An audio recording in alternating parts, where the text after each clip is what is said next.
Hey, what's up, you guys? So I'm just sitting here doing a little bit of journaling stuff. To be honest, I don't do it as consistently as I would like, but this practice is something that's very, very crucial for one's mental growth, mental development, maturity, to be able to write down and track what you're thinking, how you're thinking, and document what's going on as a result of the things going on in your mind is something that, like, if we had just like a log of all the thoughts going on in our mind and we could visually see that, we would be surprised at some of the things that kind of like run through our mind. So on that note, as soon as I had opened up my journal, I had a little note here, and it's a really neat mindset shift for dealing with bouts of like anxiety or fear, nervousness, hesitation, even procrastination and things like that. Anything that ends in an IN should, it kind of helps with that. So, what did I write here? Well, the note that I wrote was you need to confront the fear that you feel is controlling your life. Literally confront it, name it, acknowledge it, like just put it in the forefront of your mind, be aware of what it is. And then, once you confront it, repeat to yourself that no matter what, you can handle it. Because at the end of the day, a lot of the things that we're fearful of either are things that are way worse than we perceive them to be, or is just there, it's like a surfacey level thing. And what we are really afraid of is the thing just below that. For example, the whole being afraid of something that's really not that bad. I remember one of my roommates for a while, he didn't have his own car. So he's like, bro, can I borrow yours? And I'm like, yeah, sure. So whenever he needed it, I allowed him to drive it. But there was one day in particular where I actually did need the car. Like, I knew in my head, I'm like, dang, if he asks me today, it's going to be like the first day where I actually have to tell him, like, nah, man, you can't use my car.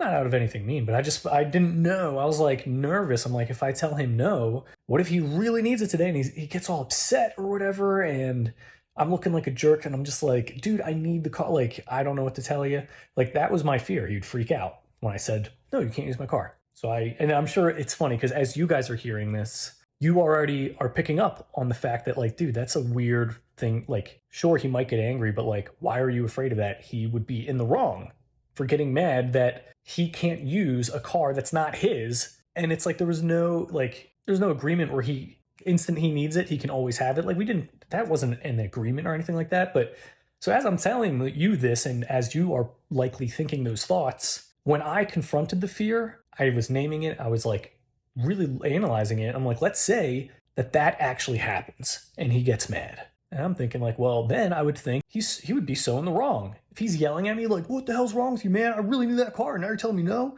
Like, if he did that, I'd be like, dude, it's not your car. And it was just such an interesting thing. I'm like, wow, I was so freaked out about that. But because I didn't acknowledge it, I was feeling anxious about it. But when you confront a lot of those things that you're fearing or that you're putting off, and you really are examining that thing, tell yourself with confidence that you can handle it, it just evaporates. It's like that stress is just not on your shoulders anymore. And that can happen either by you just literally examine the thing. So let's say another fear is like, oh, I'm in debt. I can't get out of the debt. And then what happens? Not making more money. It's like, that's the fear. It's like, oh, not making a certain amount of income or whatever. You've seen all these people on Instagram, blah, blah, blah, doing crazy, just like whatever, drop ship AI to your back door with drones or something. I don't know. But if someone takes that idea, give me some royalties for that. But if someone's really worried about their finances and they're like, I'm not going to have enough money. Okay, confront that. It's like, well, if you don't own a home, then it's like, oh, well, the apartment that I'm living in, I'm not going to be able to afford it. And I'll have to like move into a smaller place. It's like, okay, you still have an apartment. What else though? Like, let's say it's really getting bad. It's like, oh, well, I guess I would have to either just like keep downsizing or I'd be on the streets. It's like, you'd be on the streets, but there are options for places that you could stay, right? It's like, well, yes. It's like, so you will have a place that you can stay. Like, as long as you like are mentally like stable and present and intentional, I believe you would not allow yourself to get to that point where you literally lose everything. There's always going to be like some option, something that can be there for you that you can use, because you can still always work. Now that you don't have all these things, you can probably work twice as much, which means making twice as much. And if you put in so much effort into a job where it's like people are constantly leaving left and right, it's like that place has a desire for someone that's going to be sticking around. You stay around long enough, which wouldn't even need to be that long, because if everyone is like backing out of work, your presence there is a present for the for the company, and you can start moving the way up if that's the intention, if that's the goal, moving up, making more. But anyway, digressing there, facing the fear of that and going down that rabbit hole of like, okay, what are these blah blah blah blah blah blah. Like absolutely worst case scenario, life ends. And not to be sounding morbid or whatever, but it's like at that point, then you won't have any of those problems.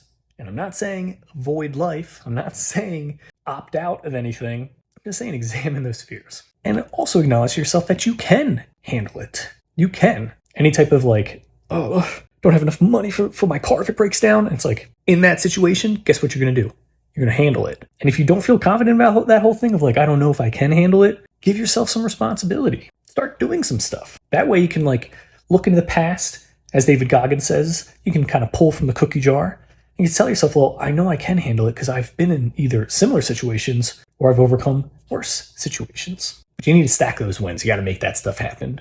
And that only happens when you go outside your comfort zone. This was just a little bit of thinking that I was having while reading some of the note stuff that I was writing down. And I just thought that those thoughts would be helpful for you. So thanks for joining me on my mental tangents there. Peace.